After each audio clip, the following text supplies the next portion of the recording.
Hello, I'm Lieutenant Kevin Dillon, back with my friends from PoliceMag.com. Today we will be talking about part 2 of putting suspects in positions of disadvantage.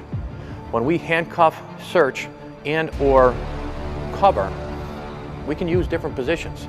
Unfortunately, I think sometimes we're using the same positions that we use to cover to handcuff or search.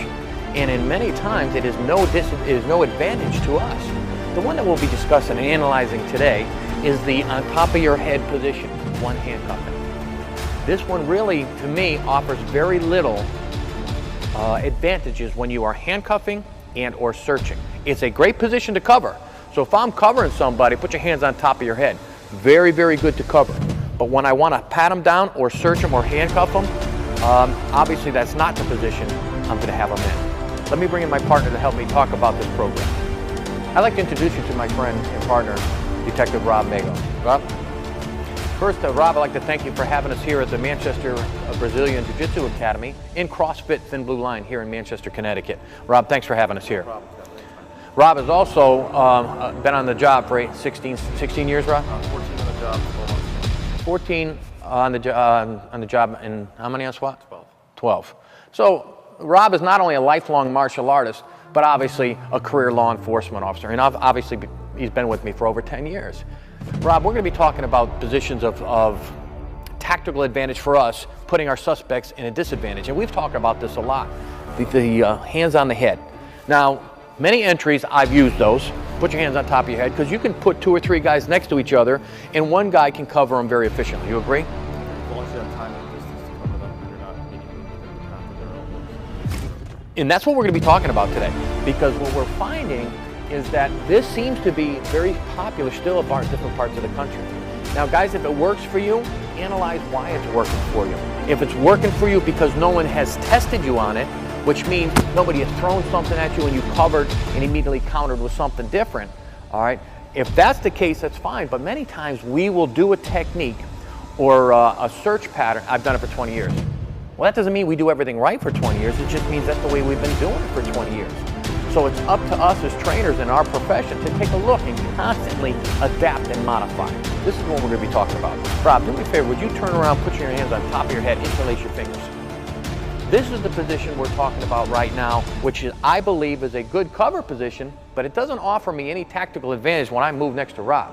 All right, Rob, again, now granted he's a lifelong martial artist, but we could bring in any individual with no training whatsoever and they could still counter with these same moves. First, you see a lot of this, grabbing the fingers here, maybe putting the elbow, pulling Rob off balance to do a search pattern, all right? This offers you no tactical advantage whatsoever. From here, throw that off, Rob. He can throw an elbow off this way. Throw this one off, Rob.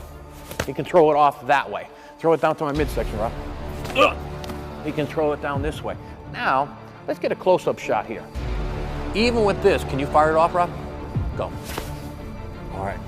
All right, let me try it again. I'm gonna pull you off balance. Ready? Go. All right. So guys, it's no matter what. This, first of all, is fine motor. This itself, the weight of his arms is mass. All right, now interlocking his fingers doesn't make a difference. I can't squeeze hard enough that he won't be able to respond out of that right away. He can fire off his elbow. This is his strongest upper body weapon.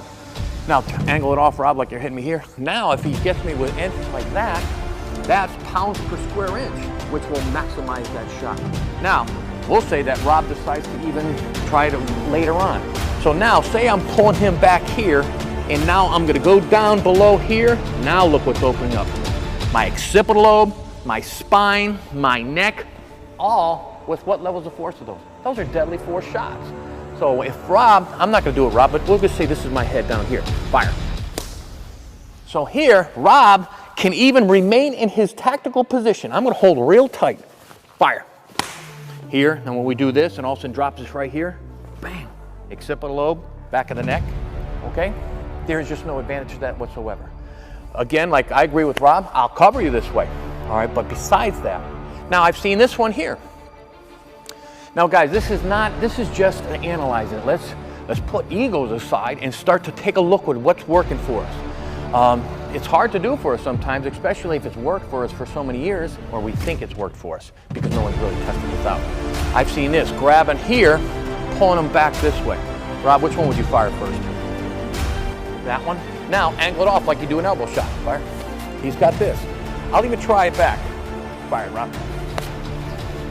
Fast. So there's just no way. How about, here, can you do it with this one?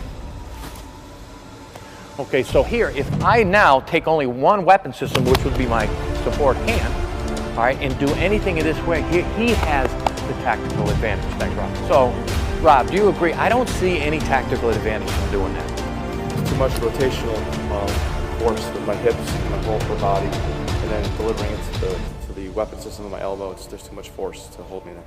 And now you're also splitting up your cognitive process, right? I'm trying to hold and secure him this way and then start to feel this here.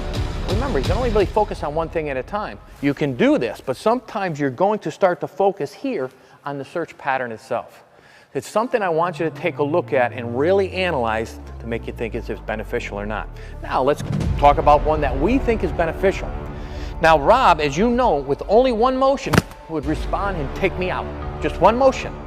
We need to put our suspects in positions that they need at least two motions to counter us.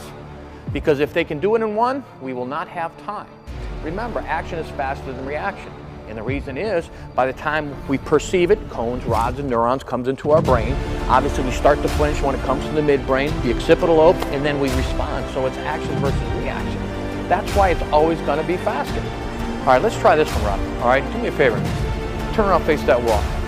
Take a wide platform stance. Wide. Put your hands behind your back, thumbs in the air.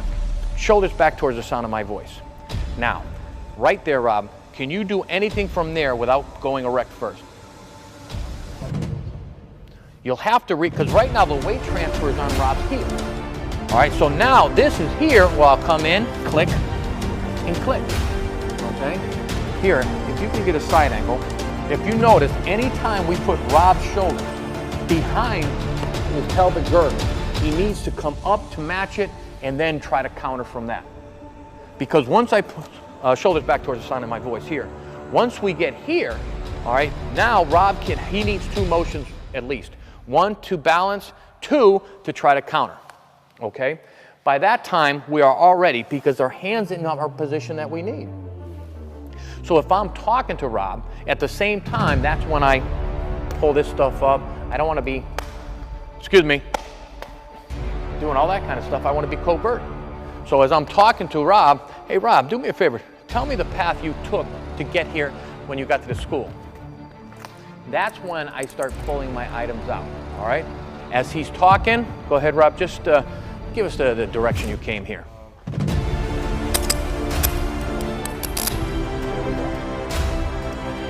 Now, I've seen variations of that when the officers have them put the hands behind your back, clasping like that, like you're praying. There's a couple reasons for that. One, it's easy for the person to maybe understand how to put their hands behind your back. I've seen interlacing of fingers. But sometimes put your fingers together. They're doing it this way, they're doing it this way. There's a couple pros and cons.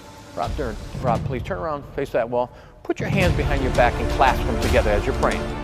Now when Rob does that, when palms are configured inward, like this, his body and his arm are closer to his spinal column, the base of his back by his hips here. Just by that, now Rob, put your palms out, thumbs in the air. Just by that, you can see where he has much more flexibility. Put your palms together like you're praying, Rob. They're almost stuck to his body. Rob is very flexible, but if I'm putting handcuffs here, it's going to be difficult because I have to definitely pull him away from his back because his shoulder pivots this whole arm inward as soon as the arm turns inward. People can very easily put the hands and the palms out. Put the palms out, Rob. See how much more easier that is? But Rob's an athlete too, so it's very easy. But the average guy, this is easy to do. Palms together. Not so easy, and if they can do it, now it gets more fused, and fuse is not our friend unless we want to use fusion as part of our repertoire. But if he's using it, it's not an advantage to us. Turn around, Rob. In wrapping this up, this is again just a strategy and tactic. Remember, the strategy is to safely put an individual into handcuffing for transportation. The tactics are what we are going to use to do so. Guys, whatever you're using, don't hesitate when you're working out with your partner, your officer, say, if I put you in this position, what can you do to counter? Well, I can do this, I can do that. All right, if I put you in this position, what can you do to counter? all I have to, and then just analyze that. This one we have found to be one of the better ones. Real quick, I've even seen this, hands together, back here. Still, one motion can be a countermeasure to them. So this strategy and tactic is the tactic we are using for the overall view is to put the suspect in a disadvantaged position, that he needs to move 2 to 3 times more to get us than we need to respond. I'm Lieutenant Kevin Dillon. I want to thank again my friends from PoliceMag.com. We'll see you next time on Strategies and Tactics. Until we see you then, well, how you train, so shall you fight. Thank you very much.